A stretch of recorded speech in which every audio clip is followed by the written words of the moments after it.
నాయకుడు అనేవాడు ఎలా ఉండాలి అనే దానికి నిదర్శనం.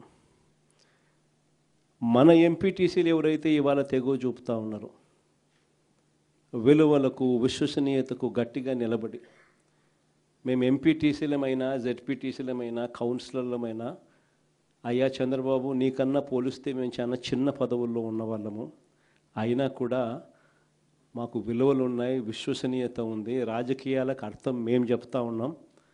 నిన్ను చూస్తే రాజకీయాలే సిగ్గుతో తలంచుకోవాల్సిన పరిస్థితిలో ఉన్నాయి. నువ్వు ముఖ్యమంత్రి స్థానంలో కూర్చున్నావు, తల దించుకో అయ్యా చంద్రబాబు అని చెప్పి ఇక్కడి నుంచి మన వాళ్ళు సంకేతం ఇస్తూ ఉన్నారు చంద్రబాబు నాయుడు గారు. ఎన్ని కష్టాలున్నా కూడా చిక్కటి చిరునవ్వుతోనే ఉన్నాం.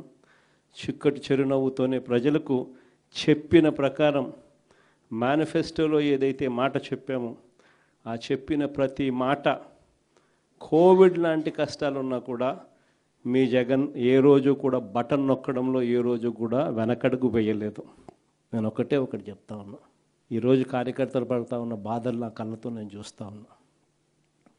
కేవలం వైఎస్ఆర్ కాంగ్రెస్ పార్టీని ప్రేమించినందుకు, కేవలం జగన్ను సొంత కుటుంబ సభ్యుడిగా ఆప్యాయంగా ఆదరించినందుకు ఈరోజు వైఎస్ఆర్సీపీ కార్యకర్తలకు ఏదైతే ఇబ్బందులు పడుతూ ఉన్నారో ఆ బాధలు, ఆ కష్టాలు స్వయంగా నేను చూశా కాబట్టి ఈరోజు చెప్తా ఉన్నా.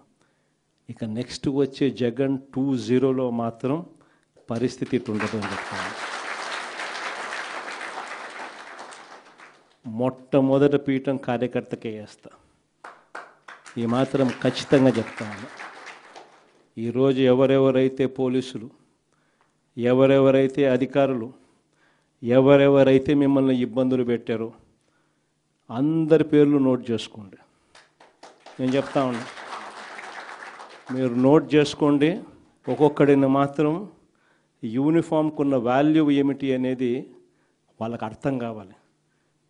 యూనిఫామ్ అంటే ప్రజలకు మేలు చేయడం కోసం యూనిఫామ్, అంతేగాని అధికారంలో ఉన్న వాళ్ళ కోసం సలాములు కొడుతూ గులాంగిరి చేస్తూ ఇటువంటి చిత్రహింసలు పెట్టే కార్యక్రమం ఈరోజు అయితే ఏదైతే జరుగుతూ ఉందో దీనికి తెర పడాలి అని అంటే ఏదైతే నువ్వు విత్తినావో అది ఎలా పండుతుంది అనేది నీకు తెలిస్తేనే ఇంకొకసారి నువ్వు ఆ విత్తనం విత్తడానికి నువ్వు భయపడే పరిస్థితిలోకి నువ్వు వచ్చినప్పుడే ఇది జరుగుతుంది.